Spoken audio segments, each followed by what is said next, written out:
Sejam bem-vindos a mais um podcast da Telco Telecomunicações. Vamos entrevistar hoje Fernando, da Falou Telecomunicações de Goiatuba. Seja bem-vindo, Fernando. Olá, boa tarde, Marcos. Boa tarde a todo mundo que está nos assistindo.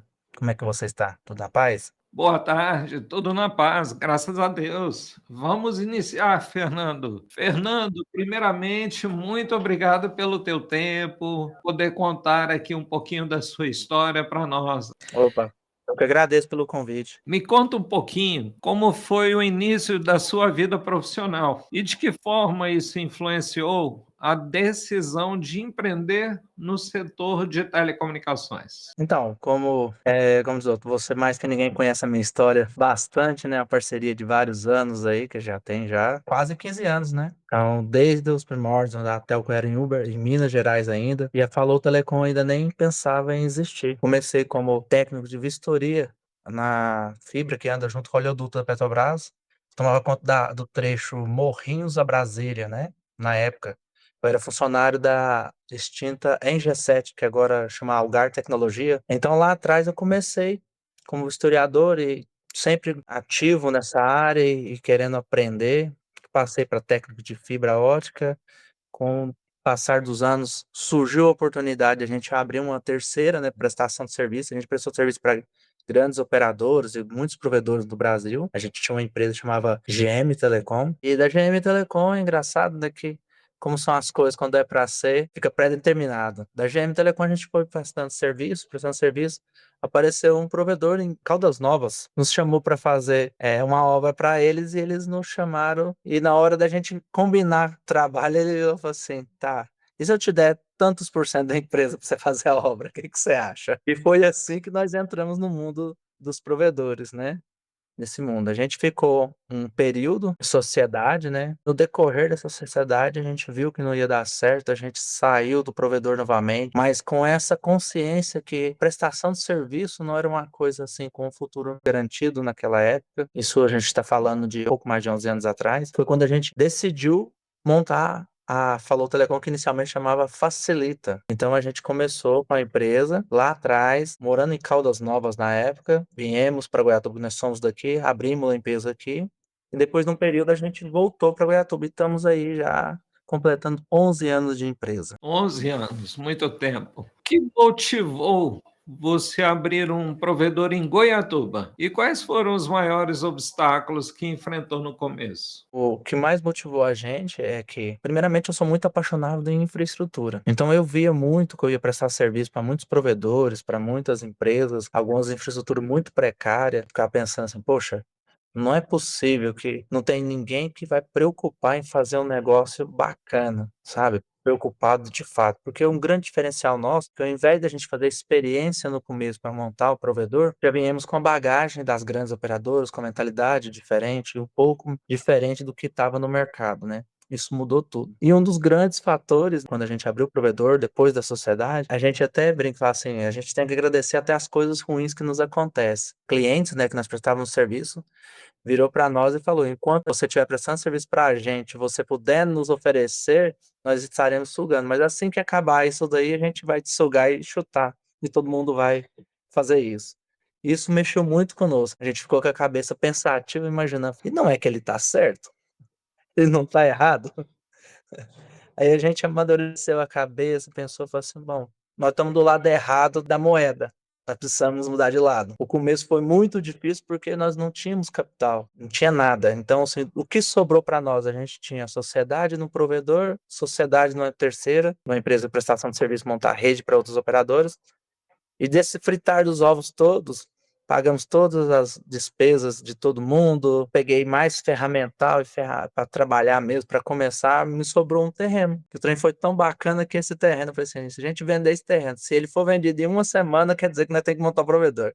Se não for vendido numa semana, não é para nós. No outro dia foi vendido, e aí a gente começou a já correr atrás. A gente foi até a Telco, conversou com o pessoal, como é que fazia para regularizar tudo, para fazer tudo como manda o figurino, para não ter dor de cabeça. O Marco nos orientou demais nesse começo. Até brinco, foi um paizão mesmo no começo lá que puxou a orelha, ó, vocês não fazem isso não, porque vocês vão ter dor de cabeça, faz o correto. E aí a gente fez tudo bonitinho, e assim, foi muita luta, nós conseguimos tá aqui hoje. Engraçado que no começo, bem no comecinho, a gente começou a ouvir a rádio, nós tivemos, como diz o outro, um infortúnio, porque na época, que no meados de 2015 para 2016, teve um vendaval nessa região nossa, foi classificado até como mini tornado, derrubou todas as torres da região. Sobrou nada. Foi uma coisa de louco. Nem torre de operador sobrou de pé. E naquela ocasião eu estava no pé de uma torre, no meio do caminho, que era o único caminho que chegava link via rádio em Goiatuba, não existia fibra na época aqui para nós. E eu estava no pé da torre, eu falei assim, eu vou virar o carro pro outro lado, abrir a tampa, proteger o gerador da chuva. Quando eu virei pro outro lado para proteger o gerador da chuva, deu aquele spray de água, sabe, de chuva, assim, chacoalhou tudo. Eu peguei e falei, que é isso? Aí, passei o limpador, tinha umas moitas de eucalipto do lado assim, o trem chegava a dobrar. Que eu abri a tampa, um cabo de aço em cima do carro. Que eu olhei para trás, cadê a torre de 70 metros do parceiro que ele me cedia? Tinha caído tudo pro lado oposto. Então, assim, foi uma correria, uma loucura. À noite, enquanto nossos concorrentes estavam tudo parado, ninguém tinha o que fazer. Eu liguei para um amigo meu, o Marcelo lá de Joviânia. Tinha uma outra rota, o link chegava pelo outro lado. A gente subiu a antena na madrugada. Quando foi no outro dia cedinho, estava operando. A cidade toda estava no apagão. Dos outros provedores, nós estávamos de pé. Mas foi muita luta para conseguir deixar de pé o negócio. Foi desafio. São muitos os desafios, né? Isso foi um momento marcante. Qual foi o momento mais difícil e o mais gratificante da sua jornada como empresário até hoje? É até difícil falar. É o que foi o mais difícil, o mais gratificante. A gente tem uma mentalidade de que, por mais difícil que seja, a gente acredita que tem algum aprendizado nisso. Nada é difícil por acaso. A gente acredita que, por mais difícil que seja, tem alguma coisa para aproveitar. Pra gente crescer. E, assim, eu acho que um dos momentos mais difíceis, assim, que ficou marcado na minha mente, que esse eu não esqueço nunca, quando a gente construiu o nosso site principal, né? Quando a gente começou, era um cômodo 2 por 1,5, no fundo do quintal da casa dos meus pais, aqui em Goiatuba. Aí a gente comprou um terreno na borda da cidade, era o local mais alto da cidade. Aí eu construí um prédio muito organizado, uma estrutura de proteção enorme, para garantir que não ia ter problema, roubo, essas coisas assim, porta super reforçada na chave 14, o que tinha de melhor para poder proteger. E na época, como o dinheiro era muito curto, não que esteja sobrando agora, mas era muito curto, a gente optou por não fazer cobertura com telha na laje. E aí eu combinei com o pedreiro, falei assim, olha, vocês terminar, passa um produto, né, o betume na época, para evitar de água entrar e dar infiltração. E ele, não, pode ficar tranquilo, tudo certo, o cara prestava serviço pra gente há anos. Fala correria do provedor que a gente, como os outros, batia da bola, chutava no escanteio, cabeceava, fazia tudo. Eu não conferi. Confiei, deu uma chuva e a laje tinha ficado cheia de bolha. E a água desceu em cima da fonte. Parou o site inteiro. Acordei no sábado pela manhã com o telefone a mil. Isso foi bem no começo do provedor. Tinha uns 2 anos de provedor, sabe? Ainda estava bem no começo. Oh, Deus foi tão bom que o negócio que a água desceu na frente do rack dos ativos, eu só perdi a fonte. E aí eu liguei para um amigo meu e a gente começou a rapar a laje, secar os trem, colocou a fonte. Fomos no material de construção, colocamos umas telhas em cima, debaixo de chuva, amarrou com corda o negócio para não molhar mais, colocou para funcionar. Aí eu sentei no degrauzinho na entrada assim, um amigo meu falou assim, isso aí é forte, hein? Se fosse eu não tinha dado conta, que ele olhou pro lado, eu tava era chorando, já tinha acabado de funcionar de tanto desespero já, não até nem pensar. A concorrência local, o seu diferencial. Em um cenário onde grandes operadoras estão presentes, qual você considera ser o maior diferencial do seu provedor? E não só as operadoras, tem outros provedores também. Então, o grande diferencial da Falou Telecom é a proximidade com o cliente e saber entender o que o cliente procura. Nós não simplesmente procuramos em vender plano de internet. Porque o que que a maioria dos provedores fazem? Brigam por preço. Nós não entramos nesse mercado de brigar por preço. A gente briga por oferecer a melhor experiência e um serviço com melhor qualidade. Porque cada cliente, um caso à parte. A gente não leva em consideração clientes como um número, receita de bolo. Cada um a gente trata de acordo com o cenário de cada cliente. Então, nossos técnicos vão na casa do cliente, vão lá para entender e instalar a internet. Não simplesmente chegar lá, espeta a ONT, fala tá funcionando e vai embora. Não, tem todo um processo para fazer um trabalho bacana, ter uma experiência. Esse é um dos grandes diferenciais nossos hoje. Sim, sim. E como que você enxerga a evolução da tecnologia no setor de internet? E quais investimentos considera essenciais para continuar competitivo? Não para, né? O que fazia sucesso há 2 anos atrás, hoje não mais. Mudou tudo. O cenário mudou totalmente. Uma das coisas muito importantes que a gente tem que estar sempre buscando é inovação, ter muita estabilidade, investir em energia de qualidade, equipamentos robustos que suporte bastante banda com essa demanda sem precedente, né, de planos de alta densidade. Então a gente está sempre investindo e não pode deixar isso para trás de forma alguma. Sempre investindo em equipamentos de ponta, parceiros confiáveis que possam te dar um suporte adequado quando você precisa. Por incrível que pareça, energia e qualidade. Tem para onde correr, é um dos calcanhares de Aquiles, né? Infelizmente, o estado de Goiás é muito carente da energia de qualidade. Hoje é um dos maiores investimentos que a Falou tem feito é com energia de qualidade para garantir disponibilidade dos nossos serviços o tempo todo. Muito bom. As resoluções recentes da Anatel, a 777, a 765, trouxeram mais desafios ou oportunidades para o seu negócio? É igual a gente estava falando. Quanto mais desafio vem, a oportunidade vem junto. Nenhum anda sozinho. As regulações vão mudando, as coisas vão acontecendo, a gente vai se adequando e abrindo novos leques de oportunidades também. Fecha-se algumas portas e abre outras, né? Sempre vai trazer mais desafio, mas muita oportunidade também. Não tem como fugir disso. Um tempo atrás, quando a gente começou, a gente achava absurdo algumas coisas que aconteciam. E aí a gente foi entendendo que faz parte do jogo e hoje a gente agradece muito, porque ajudou a separar os provedores que de fato são profissionais daqueles que são só aventureiros, né? Que não querem se preocupar com de fato com o que está sendo feito. Se você pudesse destacar um legado que deseja deixar como empresário e cidadão de Goiatuba, qual seria?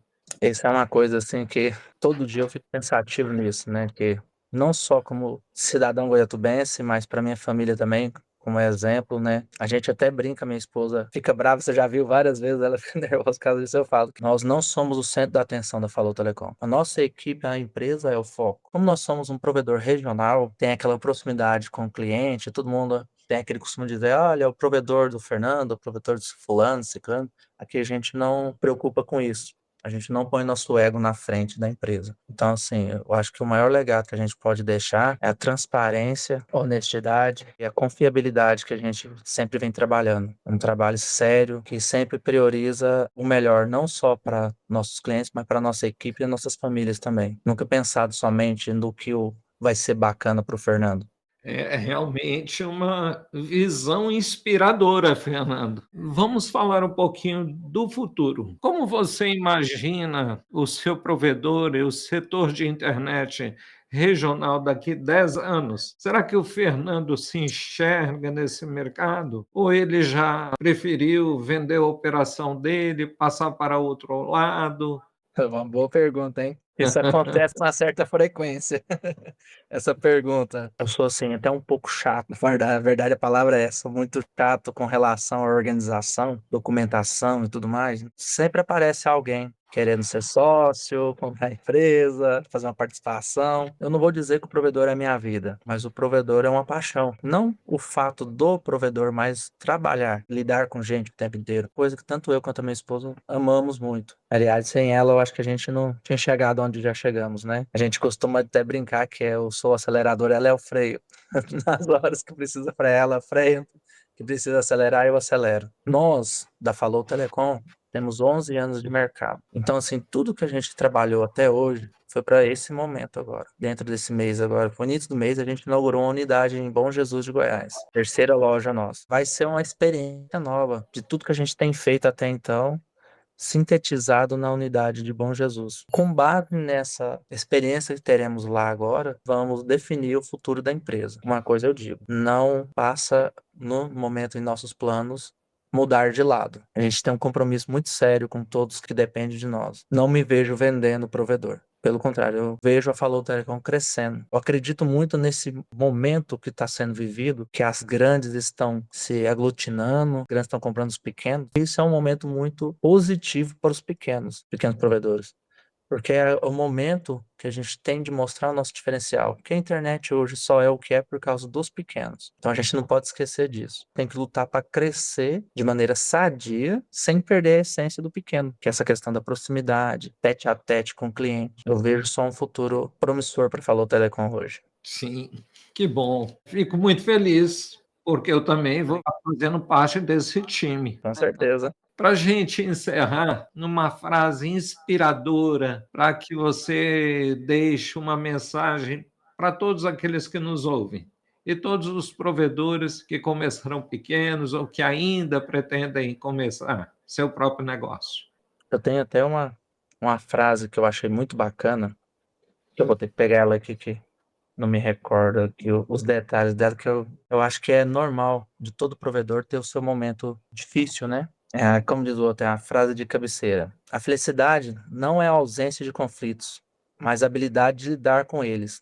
Uma pessoa feliz não tem o melhor de tudo. Ele torna tudo melhor. Muito bacana, Fernando. Obrigado. Fernando, obrigado pelo teu tempo, obrigado por falar um pouquinho conosco. Espero vê-lo mais vezes por aqui. Obrigado eu. Valeu demais. Um abração para todos. Um abraço. Terminamos aqui mais um podcast da Telco Telecomunicações. Seguimos para o próximo.